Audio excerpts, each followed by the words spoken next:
अब देखो हम लोग जो है ना अब सिंटैक्स पढ़ेंगे फॉर टू नेक्स्ट लूप का सबसे पहले, फिर उसके बाद मैंने दो तीन सवाल लिखे हुए हैं, उनको सॉल्व करते हैं, ठीक है। सबसे पहले सिंटैक्स देखो, सिंपल सिंटैक्स है। यहाँ पे आपने क्या करना है सिंटैक्स के अंदर कि आपने यहाँ पे फॉर लिखना है, फॉर। अब कोई भी एक वेरिएबल आ जाएगा, सही है, जो कि आप काउंटिंग के लिए इस्तेमाल करेंगे। सही, कोई भी एक वेरिएबल आ जाएगा जो कि आप काउंटिंग के लिए इस्तेमाल करेंगे, फिर उसको इस तरीके से वैल्यू असाइन करेंगे।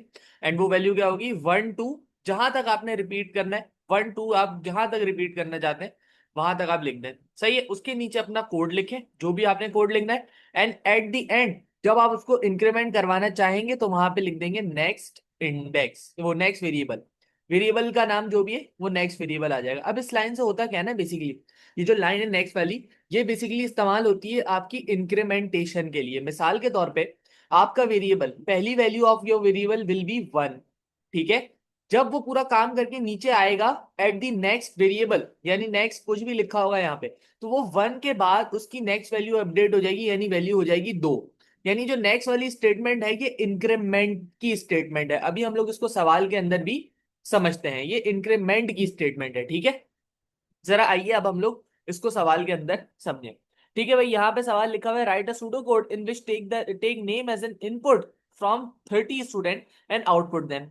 यहाँ पे हमारे पास साफ साफ लिखा हुआ है कि 30 बच्चों से नाम लेना है, यानी हमें नंबर ऑफ रेपिटेशन का अंदाजा है। यहाँ पे 30 बच्चे हैं, सो विच मीन्स 30 रेपिटेशन हमारे पास मौजूद है। विच मीन्स डायरेक्ट सीधी सी बात है कि हम लोगों ने यहाँ क्या इस्तेमाल करना है, काउंट कंट्रोल लूप इस्तेमाल करना है। एक वेरिएबल जिसको हम लोग काउंटिंग के लिए इस्तेमाल करेंगे, उसको डिक्लेयर कर लेते हैं, उसका नाम हम लोग रख लेते हैं यहाँ पे इंडेक्स।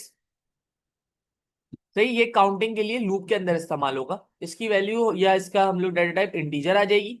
एंड एक वेरिएबल नेम जिसको हम लोग एज अ इनपुट रखेंगे। सही है, तो यहाँ पे आ गया नेम। ठीक हो गई बात, यहाँ पे नेम आपके पास आ गया। एंड नेम ऑब्वियसली एक स्ट्रिंग होता है। इनिशियलाइज देखो, इनिशियलाइज तो कुछ नहीं करना। क्यों नहीं करना इनिशियलाइज कुछ, क्योंकि देख रहे हो आप नेम तो यूजर इनपुट देगा तो यूजर इनिशियलाइज करेगा। और इंडेक्स को हम लोग डिफरेंट तरीके से अब इनिशियलाइज करेंगे। वो कैसे, क्या बात, लूप लिखे फॉर, मैंने बोला था कोई भी वेरिएबल, यानी यहाँ पे वेरिएबल जो काउंटिंग के लिए इस्तेमाल होगा वो आ जाएगा इंडेक्स। सही है, उसके बाद एक एरो के आप इसको असाइन कर रहे हो, क्या असाइन कर रहे हो, 1 से लेकर 30 तक की वैल्यूज, क्योंकि आपने 30 दफा रिपीट करना है चीज को।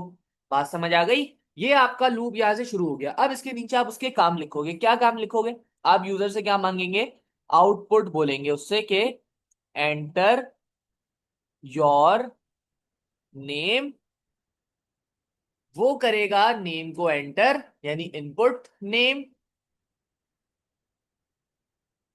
एंड इसके बाद आप, अच्छा नेम जो है वो कैपिटल में, सो आप भी जो इनपुट भी कैपिटल में ही दोगे। ऐसा नहीं होगा कि आपका नेम जो वेरिएबल आपने डिक्लेयर किया वो कैपिटल में हो और आप स्मॉल में काम कर रहे हो, नो।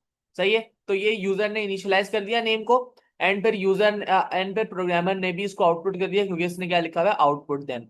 तो यहाँ पे आ गया आउटपुट नेम। एंड यहाँ पे आप लिख देंगे नेक्स्ट, और वेरिएबल का नाम जो कि क्या है बेटे, इंडेक्स है।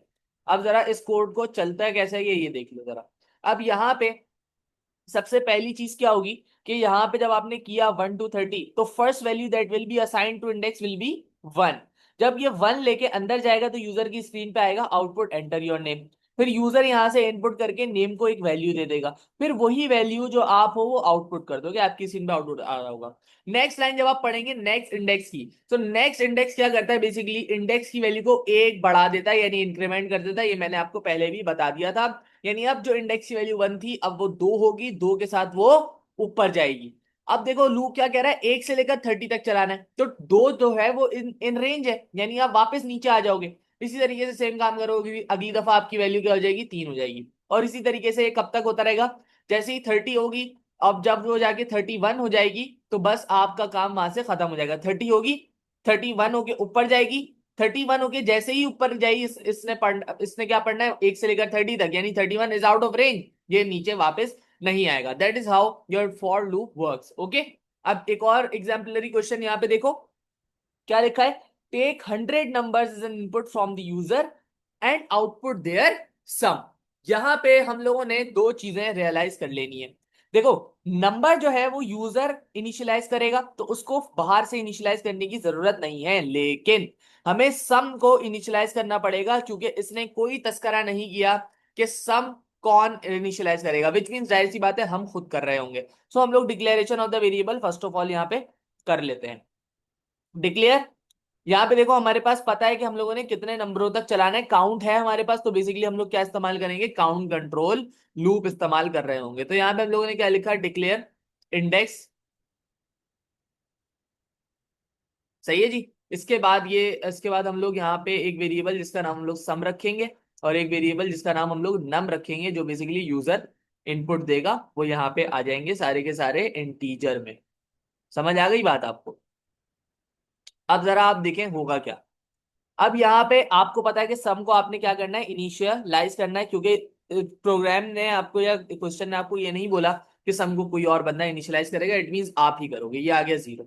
अब आप अपना लूप स्टार्ट करेंगे, यानी फॉर इंडेक्स, यानी इंडेक्स को देखो, इंडेक्स को भी आप एक तरीके से इनिशियलाइज ही कर रहे होते हो। कैसे इनिशियलाइज कर रहे होते हो, 1 से लेकर 100 तक, 1 to 100, क्योंकि यहाँ पे आपने 100 इनपुट लेने हैं। तो इसकी इनिशियल वैल्यू क्या हो जाती है, 1 हो जाती है, और ये इंक्रीमेंट होती चली जाती है, कब तक, जब तक ये 100 नहीं हो जाता, क्योंकि आपको 100 ही चाहिए होता है। अब आप यहाँ पे देखें क्या होगा, आउटपुट आपने किया, एंटर आ नंबर, ठीक हो गई बात। उसके बाद आपका यूजर क्या करेगा, इनपुट नम, जो आपने नम लिया हुआ है, समझ आ गई। इसके बाद क्या होगा, सम में इजाफा हो जाएगा, यानी सम को वैल्यू मिल जाएगी, सम प्लस नम।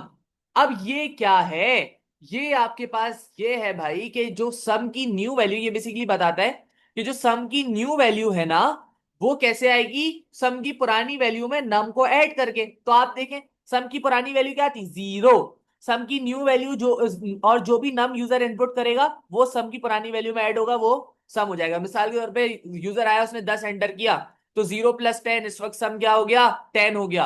अगला यूजर आया, उसने एंटर किया 20, तो सम की पुरानी वैल्यू थी 10, तो 10 + 20 हो जाएगा, सम की न्यू वैल्यू 30 हो जाएगी। और ये काम कब तक चलता रहेगा, जब तक एक यूजर 100 नंबर आके आउटपुट इनपुट नहीं कर देता। बात क्लियर हो गई, 100 नंबर आके इनपुट नहीं कर देता। नेक्स्ट इंडेक्स यहाँ पे लिख दोगे, ताकि आपका वेरिएबल इंक्रीमेंट करता चला जाए, अगली वैल्यू की तरफ जाता चला जाए। ठीक हो गई बात, 1 होगा, फिर 2 होगा, फिर 3 होगा, इस तरीके से जब तक 101 नहीं हो जाता ये, तब तक ये बाहर नहीं आएगा। सही है भाई। तो इस तरीके से आपने सम कैलकुलेट किया, एंड देन आप इसको क्या करेंगे, आउटपुट सम कर देंगे। ठीक हो गई बात, क्लियर है, it is done and dusted. सही है भाई। तो ये आपका फॉर टू नेक्स्ट लूप, जिसको आप काउंट कंट्रोल लूप बोलते हो, ये इस तरीके से चलता है। अगेन मैंने बता दिया, सिंटेक्स डिस्कस किया, उसके बाद मैंने बताया कि यहाँ पे जब हमें पता हो कि कितनी दफा रिपीटेशन है, सिर्फ और सिर्फ ये तब ही इस्तेमाल होगा, उसके अलावा ये इस्तेमाल नहीं होगा। ठीक हो गई बात।